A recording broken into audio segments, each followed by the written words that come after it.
Jaruma ni ne baka bara din nan da ke yi wa kowa interview, ina so ke ma ki bani haɗin kai in maki interview. Allah sai ka ga mu soyayyar talo-talo. Ban gane wannan magana ba, daga zan maki interview ki ce sai na kawo talo-talo. Yanzu da wallahi. Gaskiya ba zan boye maki ba ni da kuɗin da zan siya maki talo-talo sai an jima. Baba Lami wai waye sai man Hadiza gaban sabuwar mota na ganta da ita.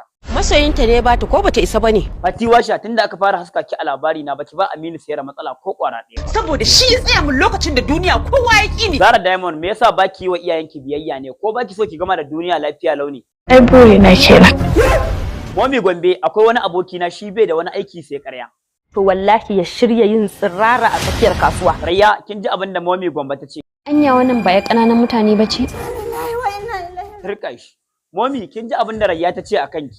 Anya ɗan sunna ce a ce.